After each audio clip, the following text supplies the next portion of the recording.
Hello guys, ang aking lulutuin ngayon ay gatang malunggay at ang aking ginamit na pansahog ay pritong isda na aking hinimay na rin.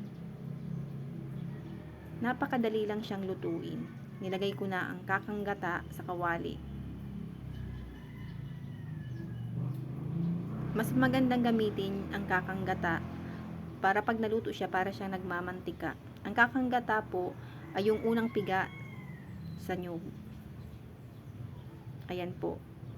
Hinalo ko na yung mga ingredients sa gata kahit hindi pa siya kumukulo. Depende na po yun sa inyong pagluluto.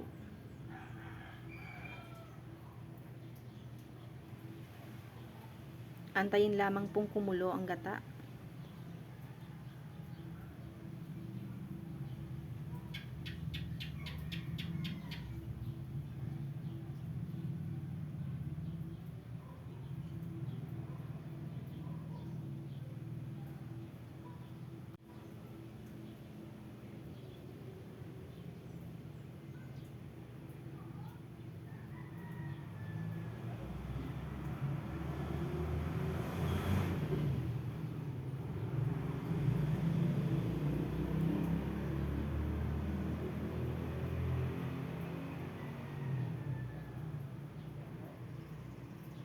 Mas magandang halu-haluin siya bago kumulo para hindi siya magkumpul-kumpul.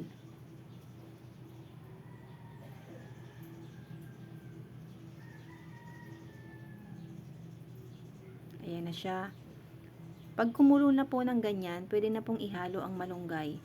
Pero wag pong bibiglain ang paglagay ng malunggay, dahan-dahan lang.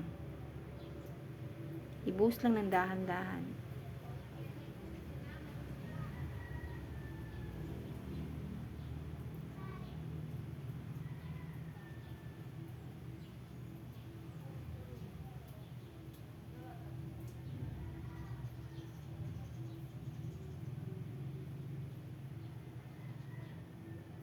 Pwede nyo po siyang haluin ng dahan-dahan din.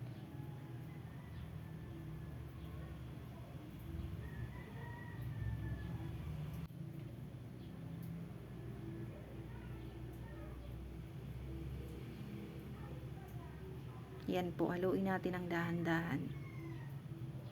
Huwag masyadong madiin kasi po pag naluto na yung malunggay at grabe yung paghalo natin, magiging mapait po siya.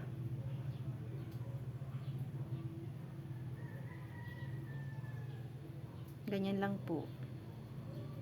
Antayin lang pong matuyo.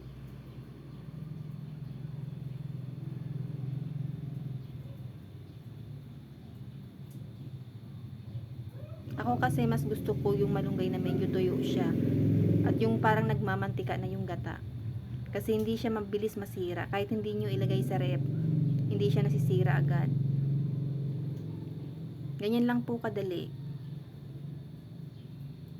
Ayan po, malapit na maluto.